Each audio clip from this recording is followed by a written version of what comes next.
Anda masih bersama kami dalam IDX Precision Closing.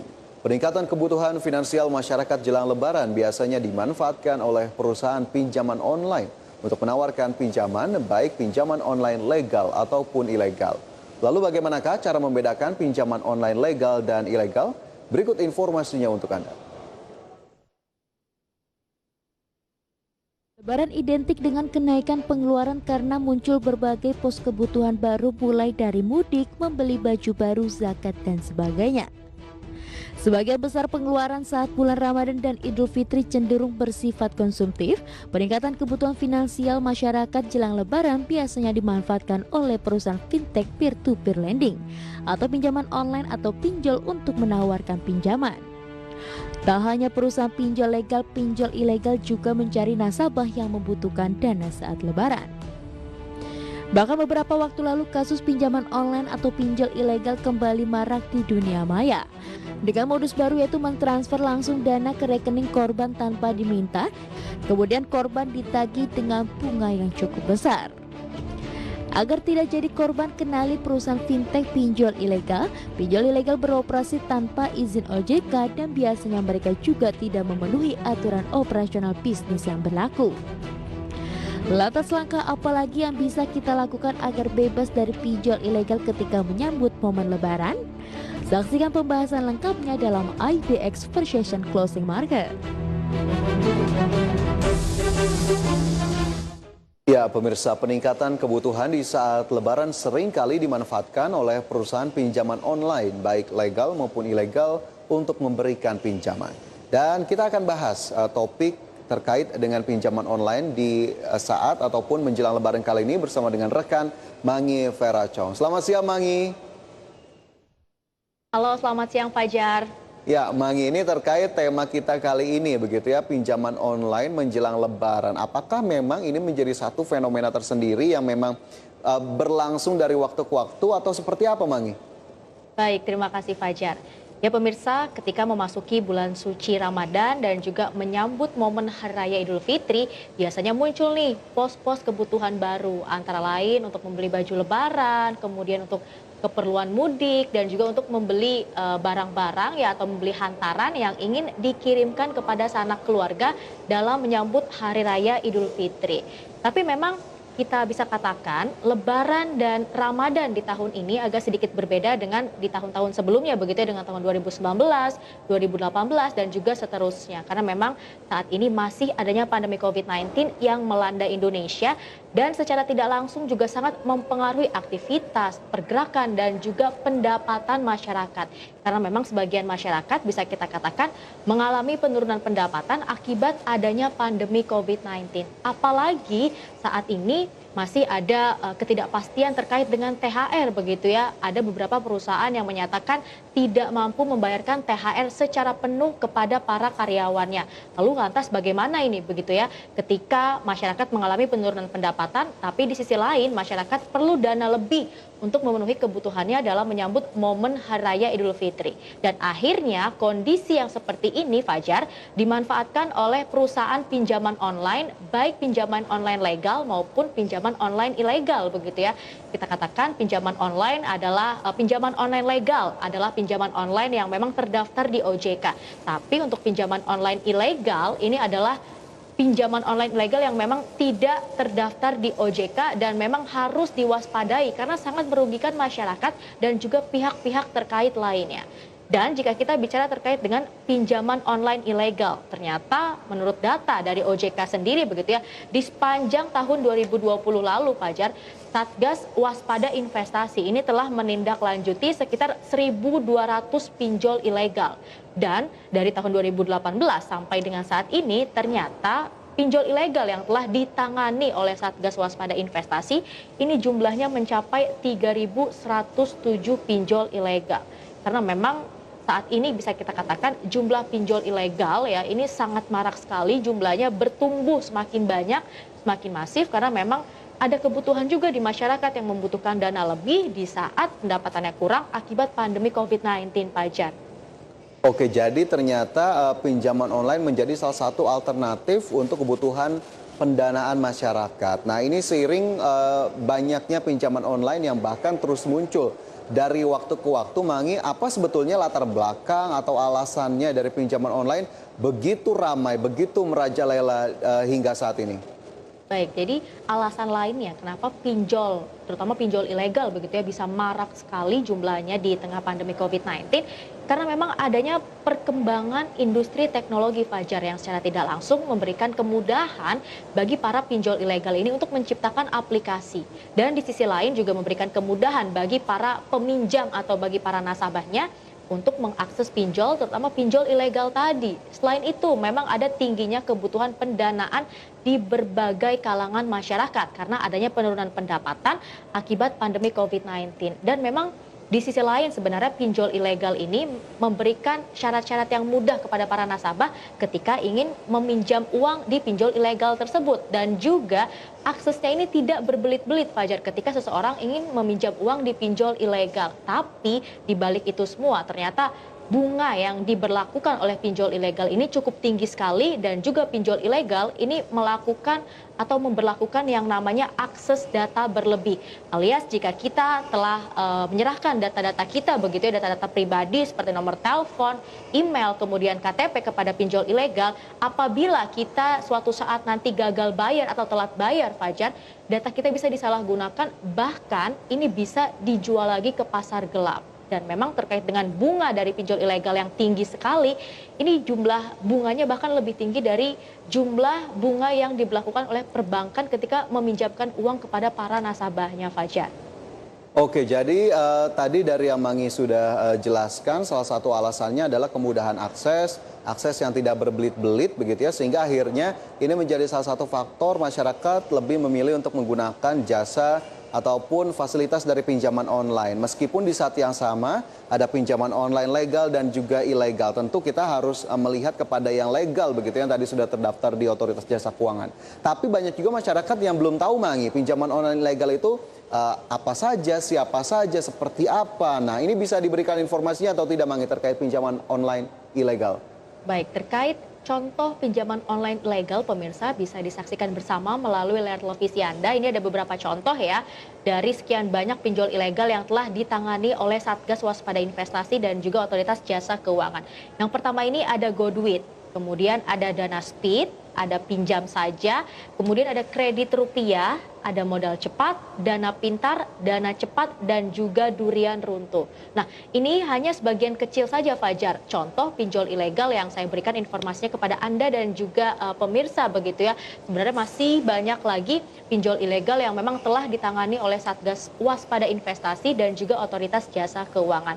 Dan hal yang cukup mengejutkan begitu ya, ternyata di balik tingginya jumlah dari pinjol ilegal saat ini ternyata diimbangi juga dengan tingginya jumlah investasi bodong yang ternyata semakin marak di Indonesia, Fajar. Dan secara tidak langsung hadirnya investasi bodong di Indonesia saat ini juga sangat merugikan para masyarakat dan juga pihak-pihak lainnya, Fajar. Oke, tadi ada contoh-contoh pinjaman online ilegal begitu ya, nama-namanya cukup menarik dan bahkan mungkin bisa menjadi salah satu hal yang cukup meyakinkan begitu ya bagi masyarakat dengan nama-nama pinjaman online tadi. Dan kemudian tadi Mangi juga highlight ada kerugian lain selain pinjaman online ilegal adalah investasi bodong di saat yang sama juga mengalami peningkatan. Tapi kerugian-kerugiannya apa saja yang disebabkan oleh investasi bodong ini, Mangi? Baik, untuk kerugian yang disebabkan oleh investasi bodong kita bisa saksikan bersama pemirsa melalui layar televisi Anda. Ternyata menurut data dari Otoritas Jasa Keuangan di sepanjang 2020 SWI ini atau Satgas Waspada Investasi mencatatkan kerugian yang diakibatkan oleh investasi ilegal atau investasi bodong ini mencapai 5,9 triliun rupiah. Dan di sepanjang 2020 Satgas Waspada Investasi juga telah menindaklanjuti sekitar 390 investasi ilegal atau investasi bodong. Dan pemirsa juga perlu mengetahui nih ciri-ciri dari investasi ilegal ataupun investasi bodong.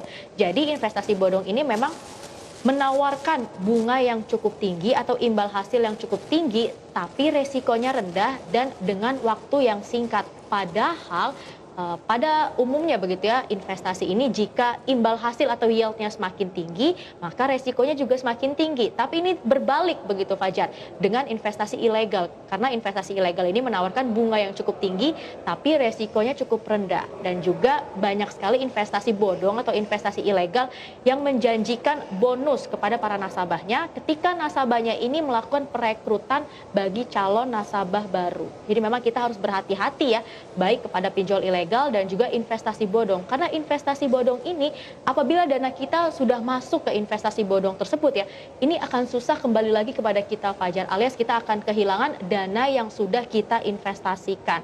Dan terkait dengan hal itu juga banyak sekali saat ini pinjol ilegal ya begitu Fajar yang melakukan modus baru untuk menawarkan pinjaman kepada para masyarakat yang saat ini memang sedang membutuhkan dana lebih, terutama dalam menyambut Hari Raya Idul Fitri ini Fajar. Oke, nah ini terkait dengan modus baru tadi pinjaman online, terutama yang ilegal. Seperti apa memang modus-modus terutama yang baru yang memang masih terus saja dilakukan oleh para pelaku ataupun oknum yang mengatasnamakan pinjaman online ini, Mangi? Jadi ini ada beberapa kasus begitu ya, beberapa waktu lalu ini baru saja terjadi. Kita katakan ada seseorang korban begitu ya Fajar yang tiba-tiba mendapatkan transferan dana langsung masuk ke rekeningnya tanpa diminta Fajar dari rekening yang tidak dikenal. Tapi beberapa hari setelah itu ternyata korban tersebut begitu ya ditagih atau diminta mengembalikan uang yang lebih banyak dibandingkan uang yang ia terima lewat rekening dia tadi begitu. Nah ini bisa kita katakan sebagai sebuah jebakan sebenarnya kepada masyarakat. Sebenarnya masyarakat ini tidak meminta atau tidak menginginkan dana dari pinjaman online ilegal tersebut begitu ya, tapi pinjaman online ilegal tersebut begitu ya tiba-tiba mentransfer dana dan di kemudian hari menagihnya dengan jumlah yang cukup besar. Jadi memang dikhawatirkan hal-hal seperti ini terjadi karena orang tersebut begitu ya pernah mengakses pinjol ilegal sebelumnya. Jadi data dari orang tersebut ini terekam atau tersimpan kepada pinjol ilegal tersebut yang akhirnya di kemudian hari disalahgunakan, salah satunya untuk hal-hal yang tidak kita inginkan seperti yang baru saja saya jelaskan ini Fajar. Dan menurut Fajar sendiri sejauh ini sudah adakah langkah yang telah dilakukan oleh regulator begitu ya untuk menyikapi maraknya investasi bodong dan juga pinjol ilegal saat ini Fajar? Iya Mangi, tapi memang tadi sebelum saya informasikan juga apa saja langkah-langkah yang telah dilakukan, penyalahgunaan data ternyata menjadi satu hal yang juga penting dan harus digarisbawahi bahwa mungkin jika kita pernah melakukan pinjaman online, data-datanya tentu saja sudah disimpan oleh pelaku dari pinjaman online terutama yang ilegal sehingga mungkin ada penyalahgunaan di kemudian hari dan kita bisa menderita kerugian yang mungkin saja tidak sedikit. Nah, kemudian terkait dengan langkah-langkah yang telah dilakukan oleh pemerintah, ini beberapa di antaranya yang bisa saya informasikan. Mangi, yang pertama adalah pemerintah secara aktif mengumumkan daftar pinjaman online ilegal kepada masyarakat. Tentunya hal ini dilakukan untuk bisa membuat masyarakat lebih sadar, begitu ya, lebih tahu yang mana saja yang ilegal dan mana saja yang legal. Kemudian yang kedua adalah mengajukan blokir website dan juga aplikasi secara rutin ke Kominfo jika memang sudah terdata mana saja pinjaman online ilegal yang memang seharusnya tidak bisa beroperasi. Nah, ini langkah berikutnya adalah mengajukan blokir terkait website dan juga aplikasi ke Kominfo. Kemudian yang ketiga adalah memutus akses keuangan dari P2P lending dengan menghimbau perbankan untuk menolak pembukaan rekening tanpa rekomendasi dari otoritas jasa keuangan. Jadi berbagai pihak memang tentunya dilibatkan. Upaya aktif tentunya lagi-lagi dilakukan untuk bisa melindungi kepentingan konsumen ataupun nasabah ataupun masyarakat secara luas, Mangi. Nah, kemudian jika kita lihat dengan langkah-langkah yang sudah dilakukan oleh pemerintah, tentunya masyarakat juga harus lebih sadar. Tapi mungkinkah ada tips-tips yang bisa dibagikan, Mangi, untuk para pemirsa begitu atau rekan-rekan untuk bisa terhindar dari pinjaman online ilegal maupun investasi bodong tadi? Baik, jadi memang ada beberapa langkah yang bisa kita lakukan begitu ya agar kita bisa terhindar dari pinjol ilegal dan juga investasi bodong. Nah, terkait dengan pinjol ilegal dulu nih Fajar. Jadi apalagi dalam menyambut momen Hari Raya Idul Fitri saat ini begitu ya, kita penting sekali ini melakukan perencanaan pengeluaran dalam menyambut Hari Raya Idul Fitri. Nah, hal ini juga merupakan hal yang cukup krusial agar kita bisa terbebas dari jerat pinjol, terutama pinjol ilegal tadi yang memang memberikan kerugian yang sangat besar bagi para nasabah atau para peminjamnya. Dan langkah lainnya yang bisa kita lakukan adalah dengan memprediksi jumlah dana yang kita butuhkan ketika ingin menyambut Hari Raya Idul Fitri, dan kita bisa berkaca dari pengeluaran kita di tahun-tahun sebelumnya saat Hari Raya Idul Fitri begitu ya. Jadi hal ini juga kita bisa lakukan dan manfaatnya juga banyak sekali. Salah satunya adalah untuk mencegah besar pasak daripada tiang. Dan ketika ingin melakukan perencanaan keuangan atau perencanaan pengeluaran terkait dengan bulan suci Ramadan dan juga Hari Raya Idul Fitri, ini harus dilakukan jauh-jauh hari sebelum momen tersebut tiba begitu Fajar. Jadi memang harus dipersiapkan sekali dengan baik dan matang begitu ya. Kemudian apabila terpaksa sekali kita harus meminjam uang kepada pinjol ilegal ataupun kita sudah terjerat dalam investasi bodong begitu ya, ada baiknya sebenarnya kita melakukan cek legalitas dulu Fajar. Apakah investasi tersebut ataukah pinjol tersebut ini benar-benar terdaftar di OJK atau tidak begitu ya. Nah, cara mengecek legalitasnya kita bisa saksikan bersama pemirsa melalui layar televisi Anda. Ini adalah dengan menghubungi call center OJK di nomor 157. Kemudian juga bisa melakukan WhatsApp begitu ya, menghubungi OJK via WhatsApp di nomor 0811 5715 dan juga 7157. Dan memang kita juga harus mengukur nih Fajar terkait dengan investasi bodong, kira-kira imbal hasil yang diberikan ini seperti apa. Jika imbal hasil yang ditawarkan cukup tinggi tapi resikonya cukup rendah, ini merupakan salah satu ciri-ciri dari investasi bodong dan memang kita harus waspada Fajar. Dan juga jangan lupa untuk selalu meningkatkan literasi keuangan dan juga literasi digital kita agar bisa terhindar dari investasi bodong dan juga pinjol ilegal saat ini Fajar. Oke, jadi poinnya adalah kembali ke manajemen ataupun perencanaan keuangan begitu ya, agar kemudian sebisa mungkin kita menghindari untuk melakukan penarikan pinjaman, terutama dari pinjaman online takutnya adalah ilegal. Tapi jika memang terpaksa, tadi cek legalitasnya juga menjadi hal yang penting untuk bisa kita lakukan agar tidak terjebak dalam pinjaman online ilegal, dan juga tadi harus rasional terkait dengan instrumen investasi agar kemudian tidak terjebak dalam investasi bodong. Baik, Mangi, semoga ini juga bisa menjadi informasi bagi pemirsa dan juga rekan-rekan yang mungkin saat ini tengah mempertimbangkan untuk melakukan penarikan pinjaman atau ingin melakukan investasi. Baik, Mangi, kita akan lanjutkan di lain waktu. Terima kasih banyak atas waktunya. Selamat bertugas kembali. Dan pemirsa, jangan beranjak dari tempat Anda. IDX Precision Closing akan segera kembali usai jeda. Tetaplah bersama kami.